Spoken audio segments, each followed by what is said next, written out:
Ang mga CFD, mga higala, mga kaigsunan, dili sila mutuo, musabot, dihas Biblia, ug di nila dawaton ang pinulungang let the Bible interpret itself. Dili nila dawaton ang pinulungan nga let God interpret His Word. Dili nila dawaton. Nga naman, they are not believer of God's truth of the Bible. They always believe that the Bible is not completed as a source of truth. They believe there are many books like Magisterium, Tradition, Encyclopedia, Google to guide their faith, to guide the truth. That's why the understanding of this is far away from the truth because they did not believe the Bible can interpret itself. Kining maong mga tawhana, grabe bisag unsa na lang ang ilahang hunahunaon o maabot sa ilang pangunahuna para aron ingnon nga nakasabot sila sa balaang kasulatan. Okay, nga itong higalang member sa Seventh-day Adventist o defensor sa Seventh-day Adventist, ilang ipamugos nga ang Biblia ang makasabot lamang sa iyang kaugalingon? Dili pwede, oy. Nga naman, kung maingon tang ang Biblia lamang ang makasabot sa iyang kaugalingon, useless ang gingon ni Ginoong Jesucristo nga, panlakaw kamo, tudlo sila sa tanan nga akong gisugo ninyo. Mahimong useless ang mga magtutudlo kung ang Biblia lamang ang makasabot sa iyang kaugalingon. Igo na lang ta magbasa og maahon. Nunid na ng mga pastoy, nunid na lang tawagan ng inyong pundok kay kung magbasa ta makasabot ra makagihapon di ta. Kung walay gitawag og magtutudlo. So, usa na kada kong bakak nga moingon ta nga ang Biblia ang nakasabot lang sa iyong kaugalingon. No, basta gani libro na agyon ni responsableng teacher. Dili mo gawas ang libro kung walay teacher nga magtutudlo or mo interpret ni anang maong gitawag og libro. Unya dili bakako na nga to ang Ginoong Jesucristo. Na number 1, nagtukod siya iyang kaugalingong simbahan. Unya one of the purposes sa iyang simbahan nga iyang gitukod mao ang pagtudlo sa mga tawo. Tudluan ang mga tawo. Naa siya responsableng gisugok nga tudluan ang mga tawo. O sa man ang tawag anang itudlo sa mga tao, katong itudlo ni Ginoong Jesucristo. Wala man siya masulti nga, tudloin sila sa tanan akong gisugo ninyo, nya Biblia lang inyong basihan. Wala, oy. Never na mabasa sa gitawag og balaang kasulatan, kana nga gitawag og butang. So buti pasabot kung may untang i-interpret or maka-interpret ang Biblia sa iyang kaugalingon, usa kada kong bakak. Usa kada kong palso, kumbaga, in terms of faith. Nga naman kay mamahimong walay pulos ang gisulti ni Kristo nga tudloi sila. Number 3, kanang giingon ni San Pablo ba nga unsaon man pagwali kung walay pinadala. Madawat ang pagtuo pinaagi sa pagtudlo, pinaagi sa pagwali, dili aron pinaagi sa pagbasa. Kanang pagbasa one of the tools ra na nga makasabot ta, masayod ta sa pulong sa Ginoo, pinaagi sa mga magtutudlo kay dili Biblia ang gisugo nga magtudlo. O gusto lang yun ninyo ipalusot no, kay para ingnon nga sinugo mo sa Ginoo. Kay kanang inyo ang mga magtutudlo, o may connection kang Kristo. Ang connection ana dito raman sa mga Amerikano ni abtong 1863. Muna nga likayan ninyo ang tawag ining legit nga succession nga nahitabo from the 1st century AD until now. O man yung purpose din na nga inyong i-deny ang tawag ining i-deny ninyo ang teacher, i-deny ninyo ang simbahan nga magtutudlo. Kung man yung purpose kay para i-connect ninyo inyong kaugalingon sa nakasulat sa balaang kasulatan. Again, dili makasabot o kung sakman pa ba, dili maka-interpret ang Biblia sa iyang kaugalingon. Gawas nga na mo interpret ni ini nga gitagaan sa balaang espiritu nga mo ay mo interpret o mutudlo concerning sa sugo sa Ginoo. So kana di ta magkuan. And lastly, ingon pa niya nga nila nga tawag ini nga ang Ginoo daw makasabot daw sa what bitaw na ang simbahan, di ba? O Biblia na gani mismo nag-ingon. Ephesians chapter 3 verse 10. Unsa may giingon ni San Pablo, kay pinaagi sa iglesia, pinaagi sa simbahan, igatudlo ang kaalam sa Dios diha sa nagkalain-laing paagi. Wa man giingon nga pinaagi sa Biblia. Yabag. Sa hindi pa po nakapag-follow sa mga pages po natin, i-follow nyo po yung mga pages po natin. RJ Horolanciano II, TV Apolia Punto Argumento page, Kuya Apologist TV page, and RJ's Vlog 2022. And pwede rin po kayo mag-send po dyan ng Facebook stars. And also, sa ating po mga channels, sa hindi po nakapag-subscribe, subscribe po ninyo yung mga channels natin, Dalay Catholic, Apologist International Official, RJ Sanado II TV, Kuya Apologist TV, and Barrio Kawayan Religious Forum. And pwede rin po kayo mag-send po dyan ng super sticker, super chats, and super thanks. And maraming salamat po sa mga kapatid ko mga Katoliko na always pong tumutulong sa programa po natin. Maraming salamat po. Nang dahil po sa tulong at suporta po ninyo, ang programa pong ito until now, andito pa rin po sa social media. And until now din po, nangangailangan pa rin po tayo sa tulong at suporta po ninyo dahil wala po kami magagawa rito mga sir, mga ma'am, kung wala po yung tulong at suporta po ninyo. Sa gusto pong tumulong, sa gusto pong sumuporta, pwede po ninyong ipadala ang tulong at suporta po ninyo sa pamamagitan po ng ating mga account numbers dyan po sa ating pong screen. And pwede nyo po kaming i-message sa ating pong page kung via remittance po yung ipadala po ninyo. Maraming salamat po in advance.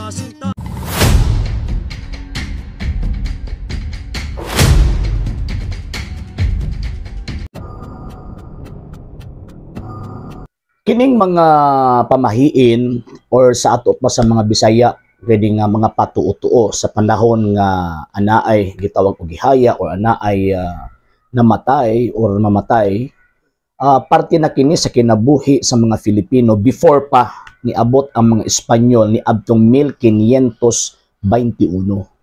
Mo nang lisod kaayo sa tangtangon sa kinabuhi sa mga Filipino nganuman kay nakaugat na kini sa kultura ug tradisyon sa mga Filipino. Pero ato ang timan-an nga ang kanang maong mga tradisyon mahitungod ang mga superstitious belief wala ka ni kalabutan sa pagtuo sa Santa Iglesia Katolika Apostolika Romana. Mao bitaw sa dihang niabot ang mga Espanyol din sa Pilipinas, gitudluan sila sa katesismo kung unsay tama nga pagtuo ilabinag sa panahon nga moabot na ang kamatayon sa tawo. So, sa pagtuong Kristiyano or sa mata sa pagtuo sa simbahang Katolika, kanang mga pamahiin mugna lamang sa huna-huna nag-create po sa tao based sa iyang kultura.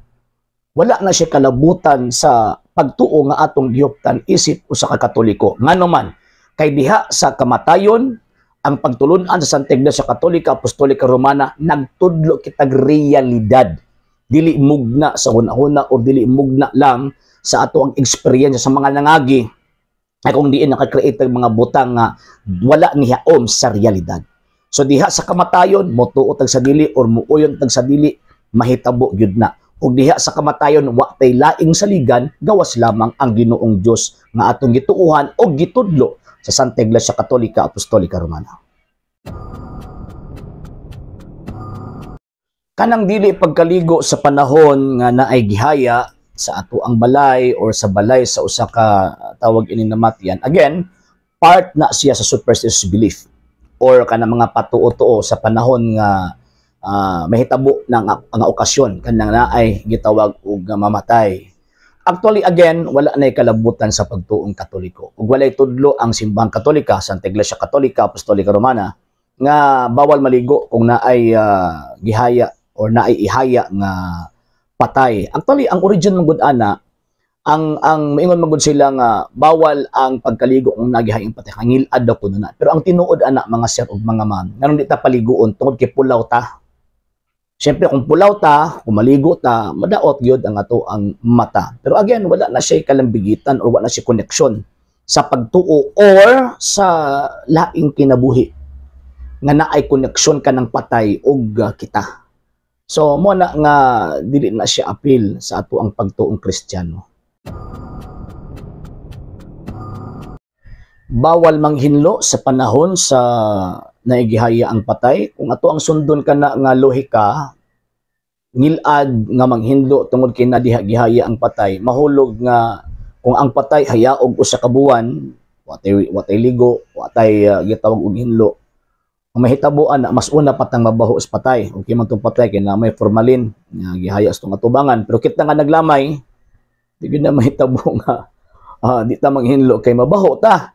Mas una tang mabaho sa gitawag og sa patay. So again, part na sa superstitious belief ug wala ni kalabutan, kalambigitan sa tao nga namatay na ug di po na makatabang sa kalag sa namatay ni anang maong gitawag og gihaya. So buti pa sabot, purely external, purely imagination, and purely kana bitaw nga mugna lang sa tungon-huna kana nga panahon. And again, wala kalambigitan sa kaluwasan, wala kalambigitan sa epekto o wala epekto dito sa tao nga gitawag og namatay na. Ang pamahiin wala gitudlo sa Santa Iglesia Katolika Apostolika Romana gani na apay pagbawal nga na o gagidid-an ta sa simbahang Katolika nga mohimo ni anang mga butang nga hesupa kana sa usa sa mga sugo sa Dios nga siya lamang ang ilhon. Nga naman tungod kay instead of mag-focus ta dito sa pagtuo sa Dios, dito na hinuunta sa mga butang again walay kalambigitan sa kaluwasan sa kalag ug walay kalambigitan nato nga naglamay ni anang maong gitawag og gihaya. So buot ipasabot kanang maong mga pamahiin wala na koneksyon sa atong pagtuo og kaluwasan sa kalag. Ug wala pod ni epekto ni anang maong namatay ug kitapod nga gitawag og naglamay.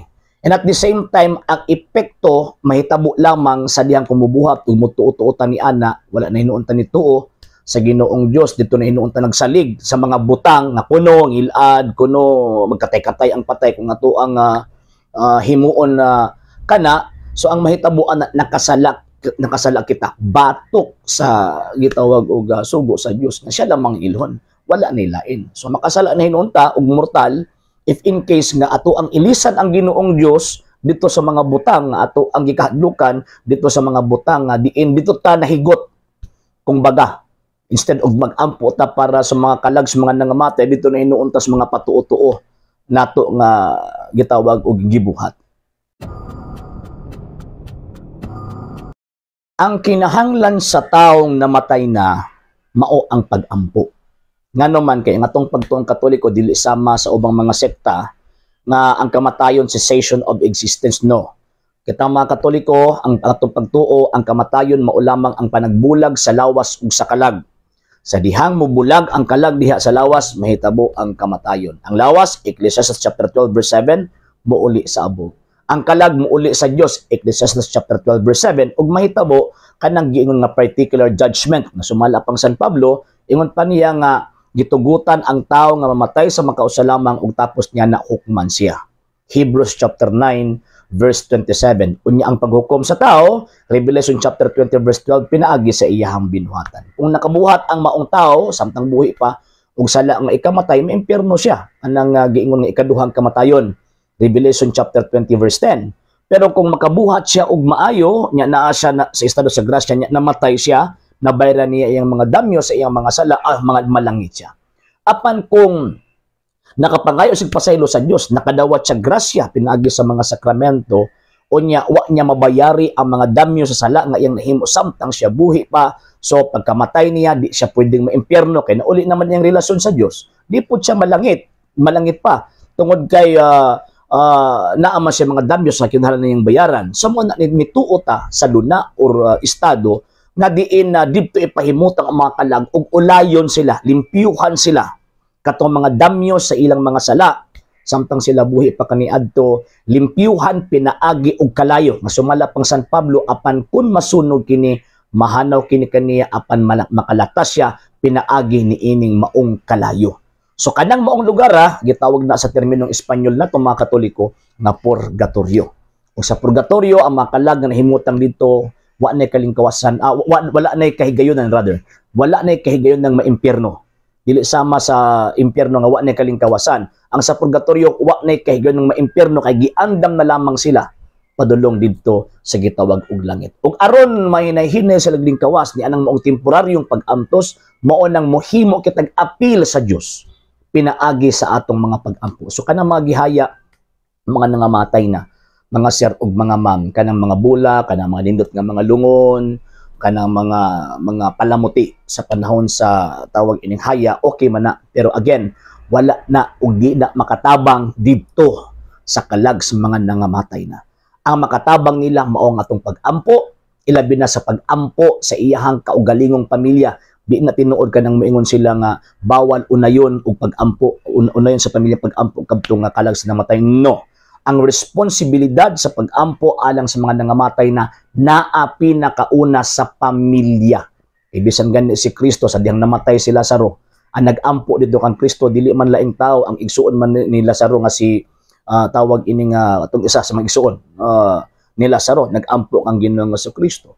So mao na nga kita ang atong responsibility aron makatabang sa atong hinigugma nga nibiya na niining kinabuhi ang pag-ampo nato para nila. Ug ang pinakataas nga pag-ampo nga atong ikahalad ngadto sa Dios para sa ilang kalag mao ang Santos que Missa. Kay ang Santos que Missa mao kana ang putli nga halad ngadto sa Dios aron kaluy-an ang kalag ni anang maong lugar ug hinay-hinayon sila paglingkawas sa temporaryong pag-antos nga mo nang gitawag natong purgatorio. So man ang tudlo sa Iglesia Katolika Apostolika Romana nga atong sundon ug atong tuuhan tungod kay kita Katolikong Kristiyano man, so dapat di na ta moadto sa pagtuo pa sa uban kung dili dito ta sa pagtuong Katoliko ug sa panahon nga naana nga mao nga event, naana nga mao nga okasyon atong hinumduman kanunay ang pagtuo sa simbahang Katolika kay niining paagiha dili kita mahiwi o dili kita ma-derail sa tinuod nga pagtuo ug tinuod nga pagtulunan.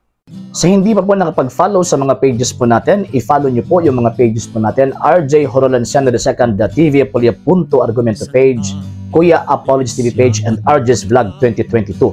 And pwede rin po kayo mag-send po dyan ng Facebook stars. And also, sa ating po mga channels, sa hindi po nakapag-subscribe, i-subscribe po ninyo yung mga channels natin, The Lay Catholic, Apologist International Official, RJ Sano II TV, Kuya Apologist TV, and Barrio Kawayan Religious Forum. And pwede rin po kayo mag-send po dyan ng super sticker, super chats, and super thanks. And maraming salamat po sa mga kapatid ko mga Katoliko na always pong tumutulong sa programa po natin. Maraming salamat po. Nang dahil po sa tulong at suporta po ninyo ang programa pong ito, until now, andito pa rin po sa social media. And until now din po, nangangailangan pa rin po tayo sa tulong at suporta po ninyo dahil wala po kami magagawa rito mga sir, mga ma'am, kung wala po yung tulong at suporta po ninyo. Sa gusto pong tumulong, sa gusto pong sumuporta, pwede po ninyong ipadala ang tulong at suporta po ninyo sa pamamagitan po ng ating mga account numbers dyan po sa ating pong screen. And pwede nyo po kaming i-message sa ating pong page kung via remittance po yung papadala po ninyo. Maraming salamat po in advance.